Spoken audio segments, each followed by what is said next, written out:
My accountant thinks I've lost my mind. For 4 years, I've been pouring every cent I have into the dirt, literally planting trees with zero return on investment. In a world that tells you your worth is only as deep as your pockets, how do you keep going when the vision is clear, but the bank account is a blur? To understand why I'm still standing in Zambia today, we have to go back to the moment I stopped chasing a paycheck and started chasing a soul. Failure is a complicated process. 1 minute your goal feels so close you can taste it. The next, you're eating a humble pie you didn't even order. If you aren't careful, the emotions behind the no can be crippling. For the past few years, I've been dancing with failure in the eyes of society. I've been shouting the name Divine Mahogany from the rooftops, but the bank account is quiet. Even my accountant is looking at me sideways, questioning why I've spent 4 years investing in soil and seed with zero returns. But you see, society measures success by the harvest. God measures it by the planting. They say the best time to plant a tree was 7 years ago, and the second best time is now. The vision is a blur to most. They only see you when the money flows in, but they don't see the level of faith it takes to breathe when you're underwater. I went to Zambia because I felt lost. This was during the height of COVID, the Rona years. I was a flight attendant navigating a ghost town. St. Martin Airport was closed. My family was out of reach. I went through what I call a functional depression. I was moving, but I wasn't there. When I caught COVID, there was no one to make me soup.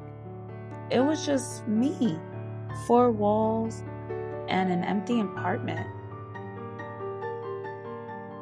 I was lonely. But God uses loneliness to get you in a room where He's the only one talking. God heard my prayer and sent me a friend to travel with.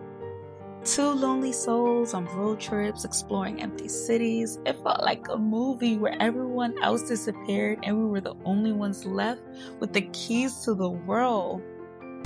One of the perks of traveling during COVID, look at this. Look how empty this is. I get to literally enjoy reading every single thing. Like, oh my God, I love traveling during this season because nobody's out. No one. In that quiet, I started asking, what is a life worth living? I didn't want more stuff. I wanted more impact. Next thing I know, I'm booking a solo trip to Zambia. I've always found waterfalls therapeutic. And Victoria Falls is calling my name like a lost, long relative. I have never stayed in a hostel in my life. And if you know me, you know that's not my aesthetic. I couldn't even do a crash pad. But God said book it, so I did.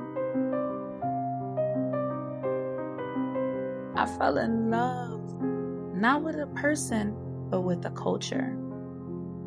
In Zambia, people called me sister before they knew my name. I saw men and women wearing clothes that the West would call poor, but they wore them like royalty. They drove cars from the 90s like it was the latest models, with white smiles that didn't need a single whitening strip. In a place where poverty was at an all-time high, the happiness was at an all-time peak. It reminded me of my childhood in St. Martin. It regrounded me.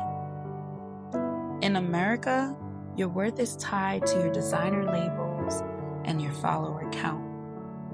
In Zambia, I learned that no matter what material things I accumulate, happiness is the only currency that matters. To live a life worth living, I had to become content with who I am before I can earn the money. I can't give up. Every fiber of my being tells me this is my destiny. I saw an interview where Ice Cube said, if you aren't willing to put in 5 years without earning a quarter, don't even bother. Those words are my anchor. I had to redefine failure. On this journey, every fail was just a lesson that reassessed my plan and led me to a better one. Life isn't perfect, and the bank account might not match the vision yet. But if you're pushing, you're still winning. Find your silver lining and keep watering those dreams. Peace.